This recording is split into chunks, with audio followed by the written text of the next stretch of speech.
નમસ્કાર વિદ્યાર્થી મિત્રો, આ નિબંધ લખનારના આભાર દર્શન સાથે ગુજરાતી યુટ્યુબ ચેનલમાં આપ સૌનું સહૃદય હાર્દિક સ્વાગત છે.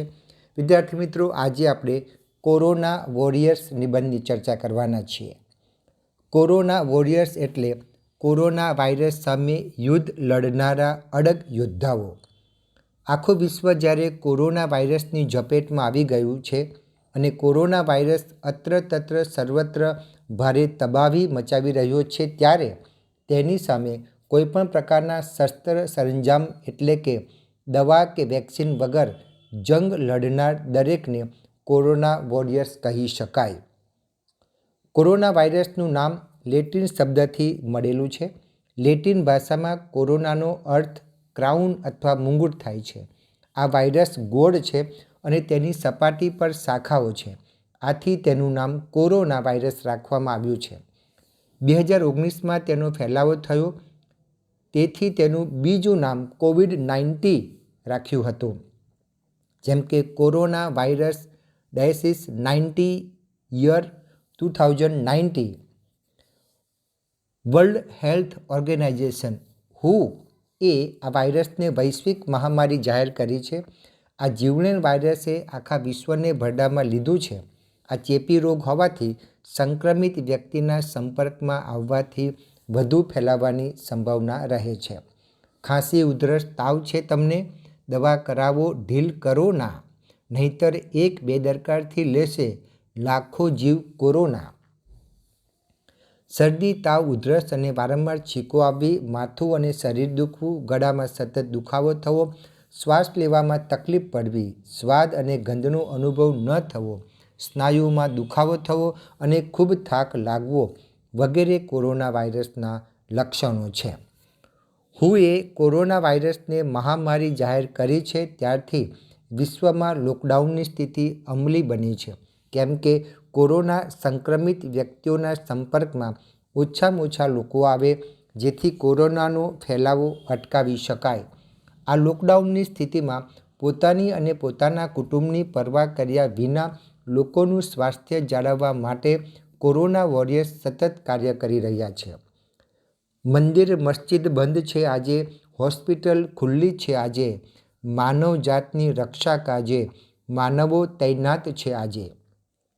Doctor, nurse, paramedical staff, police, સુરક્ષા જવાનો, સફાઈ કામદારો, સરકારી કર્મચારીઓ, NGO, સામાજિક અને સ્વૈચ્છિક સંસ્થાઓ, ખેડૂતો, દુકાનદારો, પત્રકારો, વૈજ્ઞાનિકો, સેવાભાવી લોકો અને ઘરમાં રહીને નિયમોનું પાલન કરતા જાગૃત નાગરિકો વગેરે સાચા અર્થમાં કોરોના વોરિયર્સ છે. ભલે મંદિર, મસ્જિદ, ચર્ચ, ગુરુદ્વારા બંધ હોય, જ્યાં સફેદ અને ખાકી વસ્ત્રોમાં ભગવાન હાજર હોય, ત્યાં આપણને કોરોનાનો ખતરો શા માટે હોય? ડૉક્ટર, નર્સ, પેરામેડિકલ સ્ટાફ અને આરોગ્ય ખાતાના સર્વ કર્મચારીઓ સફેદ વસ્ત્રોમાં સજ્જ થઈને પોતાની કે પરિવારની ચિંતા કર્યા વગર લોકોના સ્વાસ્થ્યની સુરક્ષા માટે નિષ્ઠાપૂર્વક સેવાયજ્ઞ કરી રહ્યા છે. જાણે સફેદ વસ્ત્રોમાં સજ્જ થઈને સ્વયં ભગવાન સેવા કાર્યમાં જોડાઈ ગયા ન હોય. પોલીસ અને સુરક્ષા જવાનો પણ સરકારશ્રીની સૂચના પ્રમાણે ઉનાળાની કાળઝાળ ગરમીમાં ભૂખ્યા તરસ્યા ઊભા રહીને કોરોના સામે મજબૂત સ્તંભ બનીને લડી રહ્યા છે. ખાખી વર્દીમાં અને સફેદ વર્દીમાં સજ્જ ભગવાન સમા કોરોના વોરિયર્સને કેટલાક અણઘડ લોકો સહકાર આપવાની જગ્યાએ તેમના પર પથ્થરમારો કરીને કે અડચણરૂપ બનીને તેમનો જુસ્સો ઘટાડી રહેલા જોઈને હતપ્રદ થઈ જવાય છે. છતાં તેમનો જુસ્સો કંઈક આવો છે: તોડ દેંગે તુમ્હારે શરીર કા કોના કોના, લેકિન હોને નહીં દેંગે આગે તુમ્હેં કોરોના. સફાઈ કર્મચારીઓ પણ કોરોના સામેની લડાઈમાં અડગ યોદ્ધા બનીને સ્વચ્છતા જાળવવા ખભે ખભો મિલાવીને વડાપ્રધાનશ્રીના એલાને જંગમાં જોડાઈને નિષ્ઠાથી કામ કરી રહ્યા છે. જેમણે આપણે સામાન્ય માનવીએ છીએ તે આજે સાચા અર્થમાં કોરોના વોરિયર્સ બની દેશની જનતાના સ્વાસ્થ્યની રક્ષા કરી રહ્યા છે. સ્વાસ્થ્ય, શિક્ષણ અને અન્ય સરકારી કર્મચારીઓ પણ પોતાનો યથાયોગ્ય સેવાયજ્ઞમાં ફાળો આપીને કોરોના કહેરમાંથી દેશને બચાવવા મદદ કરી રહ્યા છે. કોઈ સમાજને જાગૃત કરી રહ્યા છે તો કોઈ ભારતના ભાવિનું ઘેર બેઠા ઘડતર કરી રહ્યા છે. NGO અને સમાજસેવી સંસ્થાઓ, દુકાનદારો, પત્રકારો, ખેડૂતો વગેરે કોરોના વોરિયર્સ બનીને દેશની એકતા અને અખંડિતતાના દર્શન કરાવી રહ્યા છે. કોઈ જરૂરિયાતમંદ સુધી ભોજન, કપડાં પહોંચાડી રહ્યા છે. દુકાનદારો અને ખેડૂતો પણ આજે સાચા રાહબર બનીને શ્રેષ્ઠ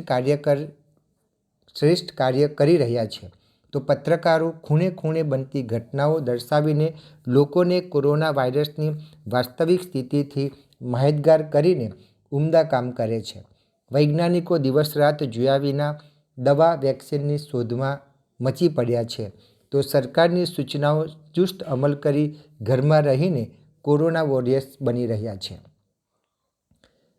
પોતાની કે કુટુંબની પરવા કર્યા વગર 24 કલાક સતત કામગીરી કરી રહેલા કોરોના વોરિયર્સનું સરકાર અને સમાજ દ્વારા સન્માન કરીને જુસ્સો વધાર્યો છે. તાળી અને થાળી વગાડીને હોસ્પિટલો કે કોરોના વોરિયર્સ પર પુષ્પવર્ષા કરીને ઠેર ઠેર તેમનું સન્માન કરીને તેમની ભાવના અને માનવતાને બિરદાવવામાં આવે છે. તે ખૂબ જ સરાહનીય બાબત છે. સાથે સાથે આપણે કોરોના વોરિયર્સ પ્રત્યેની ફરજ પણ અદા કરવી જોઈએ. કોઈ કોરોના વોરિયર્સ સેવા કાર્ય દરમિયાન સંક્રમિત થતાં અવસાન પામે તો તેના કુટુંબની જવાબદારી સમાજે અને સરકારે ઉઠાવવાની નૈતિક ફરજ પણ દર્શાવવી જોઈએ. તેમના દુઃખમાં તન, મન અને ધનથી સામેલ થવું જોઈએ. પ્રશાસનનો હુકમ માનો, કદીએ એનો ભંગ કરો ના. વોરિયર્સને સહકાર આપો તો વાડ ન વાંકો કરે કોરોના. કોરોનાની વૈશ્વિક મહામારીમાં કોરોના વોરિયર્સને સાથ આપીને તેમના જુસ્સાને ટકાવી રાખવાના પ્રયત્નો કરવા જોઈએ. કોરોના વોરિયર્સનું ઋણ આપણે ક્યારેય ચૂકવી શકવાના નથી. તે માટે તેમના કુટુંબને મદદ કરીએ, લોકડાઉનનું ચુસ્ત પાલન કરીએ, ઘરમાં રહીએ, સ્વસ્થ રહીએ, કોરોના વોરિયર્સને બિરદાવીએ, માસ્ક પહેરીએ, હાથ વારંવાર ધોઈને સેનિટાઈઝરનો ઉપયોગ કરી અને 2 ગજની દૂરી રાખી કોરોનાને હરાવીએ. ઘરમાં રહીએ, સ્વસ્થ રહીએ, સલામત રહીએ. તો વિદ્યાર્થી મિત્રો, અહીં આપણે નિબંધની ચર્ચા પૂર્ણ કરીએ છીએ.